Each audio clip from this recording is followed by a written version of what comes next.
In 2006, Bob Brewer, Lynn Conley, Laney Damon, and I drafted a report to the members of UUCA summarizing the results of a 4-month appreciative inquiry study of our congregation.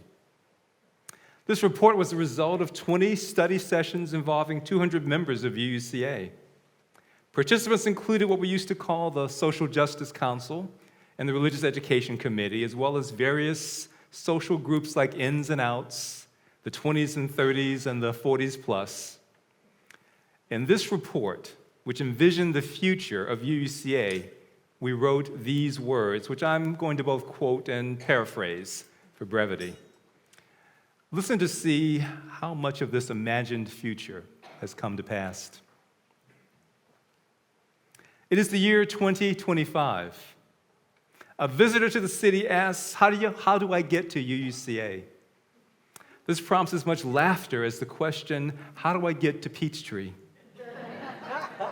It seems that in 2025, UUCA has expanded from its current home in an office park on Cliff Valley Way to become a presence everywhere in Atlanta. There are now many UUCAs. UUCA is the Unitarian Universalist Cathedral of Atlanta. The controversial name for a building recently completed that has won awards for both its architectural daring and its strict adherence to principles of green construction, sustainability, and accessibility. Not so far-fetched. While there is ongoing debate as to whether the word cathedral is too closely tied to the Christian heritage for a congregation with such theological diversity as ours, the building is so impressive that we've not been able to come up with another word to describe it. UUCA is also the Unitarian Universalist Center for Activism, the coalition of dozens of human rights, civil rights, peace, environmentalist, interfaith, and other social justice organizations that now occupy our building. This includes our full-time community ministry team, training and classroom space, and a resource library for youth and adults interested and committed to social witness, social justice, interfaith work, and liberal activism. This UUCA is the head and heart of social activism in Atlanta. It is where movements start and coalitions are built. It is where politicians come to connect with the ideas and people that are shaping the resurgence of liberalism in the South. UCA is additionally the Unitarian Universalist Clinics of Atlanta, a network of health screening, legal aid, and social service clinics that serve Atlanta's growing immigrant and socioeconomically diverse communities. This UCA is the place where we roll up our sleeves and serve Atlanta's neediest citizens. In serving these communities, we welcome without proselytizing, comfort without criticizing, and model our belief in the inherent worth and dignity of all human beings. UUCA is the Unitarian Universalist College of Atlanta, which offers lifelong learning, personal enrichment, and continuing education courses to laypersons and clergy. It also offers tutoring, college examination preparation, and English as a second language courses to youth and adults from socioeconomically challenging or immigrant backgrounds.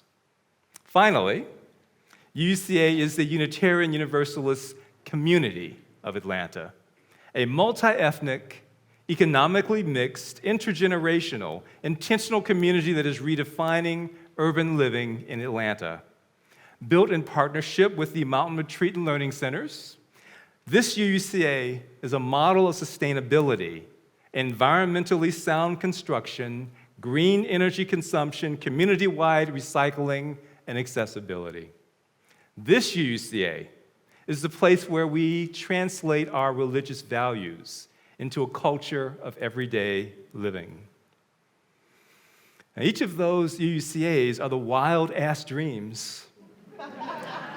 Yes, the wild-ass dreams of what this congregation would be in 2025, 2 years from now. Now, if there are gods of change, as this worship series suggests, then they're shaking their heads and telling us that we had better get busy. Amen? Amen. Perhaps there are more UCAs than we even dreamed of back in 2006. More UCAs both needed and becoming. Let's look through those doors. Are we not also becoming the Unitarian Universalist Center for the Arts? Look beyond those doors. Do we need to be the Unitarian Universalist Center for Abortion and Reproductive Rights? Yeah?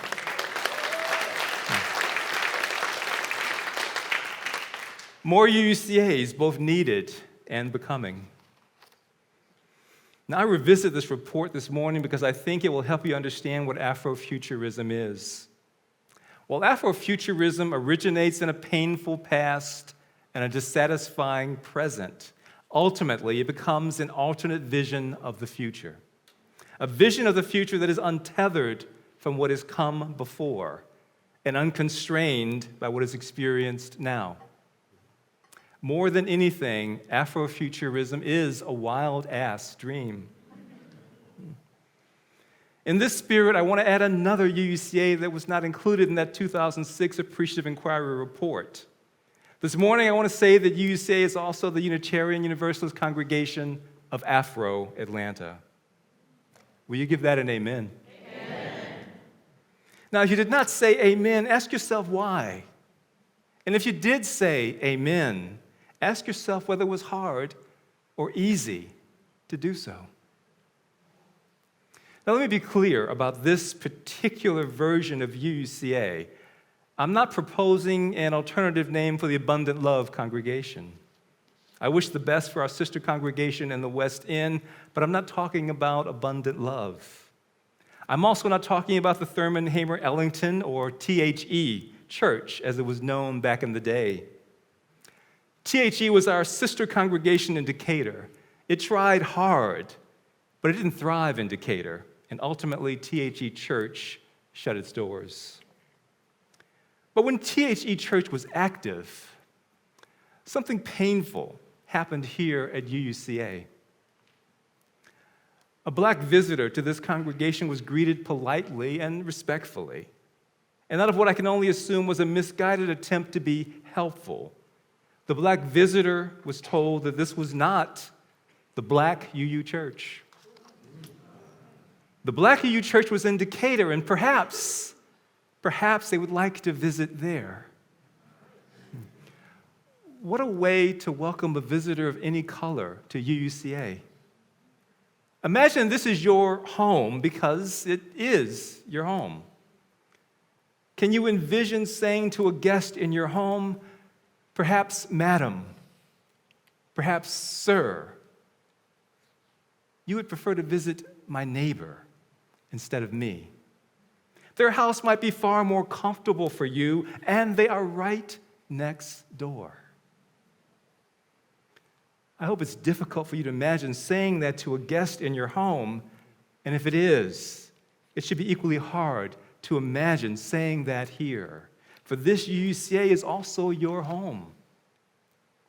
But would it still feel like home if this UUCA really was the UU congregation of Afro-Atlanta? Ask yourself, would it feel like home? We're going to talk about a few uncomfortable things this morning, but that's okay. We're family. But I'm talking too much about the remote past. In a sermon about Afro-Futurism, I should stay at least close to the present, if not consistently in the future. So let's talk about a few months ago. A black member of our church has given me permission to share this. I won't identify anyone, and the intent is not to shame anyone. I'm going to shine some light on something we might prefer to not see. But in shining light, I'm not going to throw any shade. You don't throw shade. You don't lay shame on the people you love. And make no mistake, I love Unitarians. You shine light, but you do not throw shade on the people you love. So what happened a few months ago? A black member sitting in a discussion, as we do, expressed support for the eighth principle. Now, for those of you visiting who don't know what the eighth principle is, let me give a short primer. UUs have had 7 principles that provide a quick and broad summary of the core ideas that underlie our religious faith. Those 7 principles are not a creed. We don't swear allegiance to them. But generally, they capture the key concepts that define who we are as a whole. Now we're considering adding an 8th principle that specifically commits us to anti-racism and anti-oppression. Some Unitarians think we don't need this, and some Unitarians do. The ones that think we don't believe we already have it. There are thoughts that are worth considering on both sides of this issue, and no one has to make up their mind right now. Right now, we're just talking. But sometimes just talking can go horribly and unexpectedly wrong, especially when you're passionate. A person in the discussion I referred to who wasn't black had a different view on the 8th principle. In expressing this different view, they hearkened back to Martin Luther King's observation that Sunday morning is the most segregated time in America. And they admitted that one reason they come to church on Sunday morning is to be with people who look like them. They come, they admitted, not to be with people who think like them, not to be with people who like them, not even to be with people that they like, but to be with people who look like them, a category that excluded black people. Without explicitly saying it, and perhaps without even meaning it, they were saying that black people don't belong here.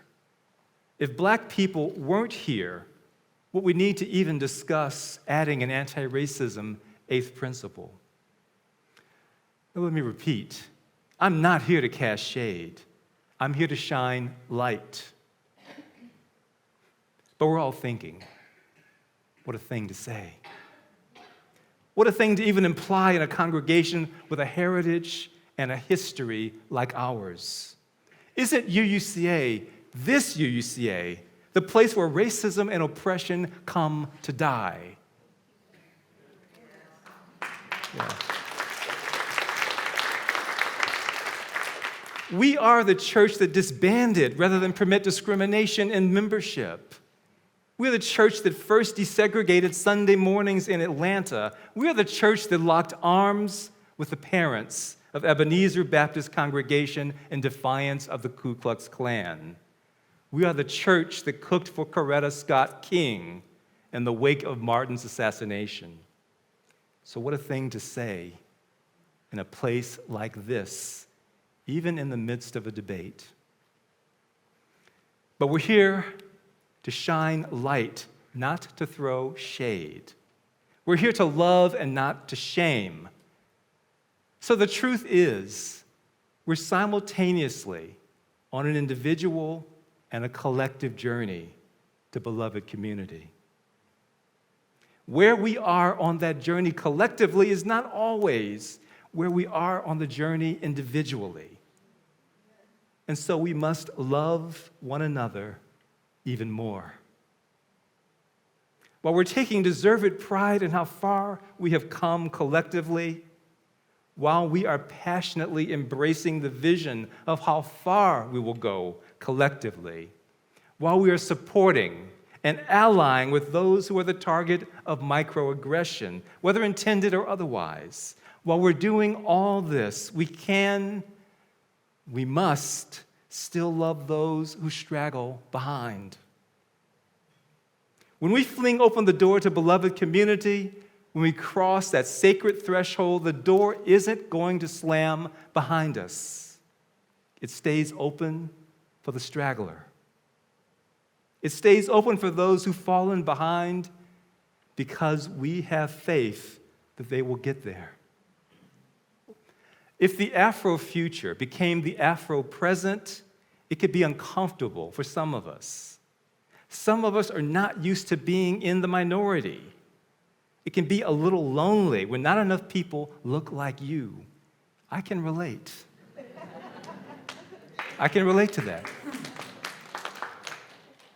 We must love the straggler who is lonely, for the beloved community is for them too. Make sure you don't ignore them. Don't shut the door. Talk to them. They've fallen behind because they're lonely. The straggler may be disoriented. When things change, it can be disorienting. It can be confusing. Suddenly, we have multi-gender bathrooms. Suddenly, there's an electronic membership database.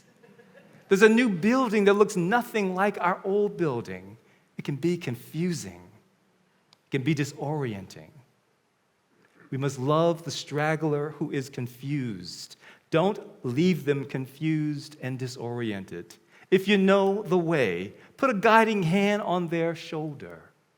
Don't shut the door. The straggler may think they are losing power, losing influence, losing their voice, losing their control, losing even democracy when democracy starts to look different. We must love the straggler who sees only loss. Let them see through your eyes, hear through your ears, so they can perceive what is to be gained from sharing power, sharing influence, foregoing control, even doing democracy in different ways. Don't shut the door. Love the straggler because the straggler isn't just them over there on Facebook, on Twitter, or on YouTube. The straggler is me. The straggler is you. The stragglers are all of us. I promise you, on some issue, on some subject, you will be the one who straggles behind the whole. We are each on an individual and a collective journey. Let the door be shut on none of us. The beloved community is for each of us.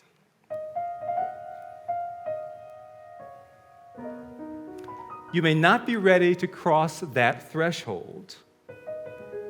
This community may have to let you lag behind on your own for a time so that the collective we can keep going.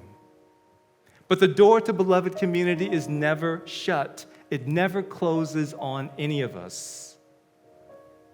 To that, I ask you, as you are willing and able, I ask you to rise in body or spirit and say yes. Rise and say yes to beloved community. Will your heart and soul say yes? UUCA is the Black UU Church. It is also the Latinx UU Church. It is also the Asian UU Church. It is also the Indigenous UU Church. That is what universalism means. Will your spirit still say yes? To be Unitarian Universalist is not to be colorblind, it is to be colorful. There is more that I require of thee. We can never be monochromatic, monolingual, monocultural, or mono-boring. Will your heart and soul say yes? We can only be colorful, multilingual, polycultural, and diversely engaging. Will your heart and soul say yes? We only have to rise and say yes. Will your spirit still say yes? It may require more of us. There is more that I require of thee. It may require us to get used to everyone being in the minority because so many of us are so different.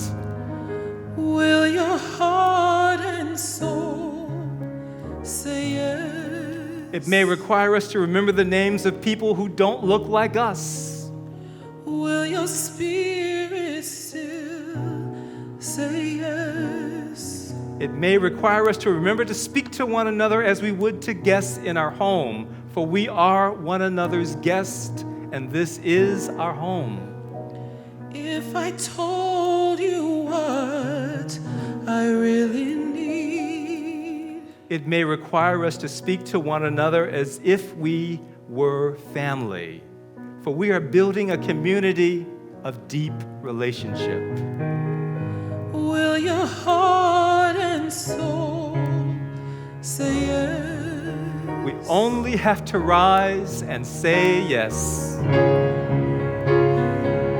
So just say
spirit still say yes? There is more that is required of thee. There is more that is required of thee. Sing it, yes. There is more that is required of thee. There is more. There is more that is required of Feel it in your heart, your soul, your spirit, yes.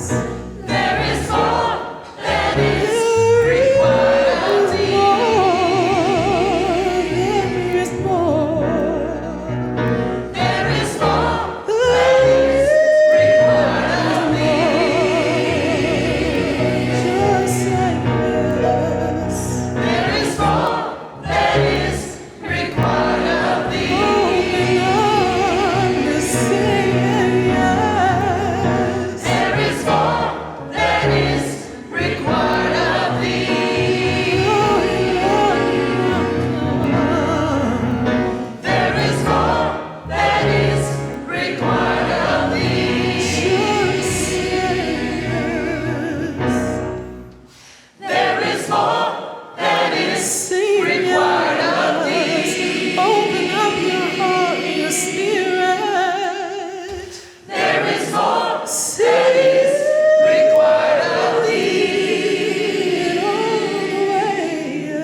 Go in love. Go in peace. Keep saying yes.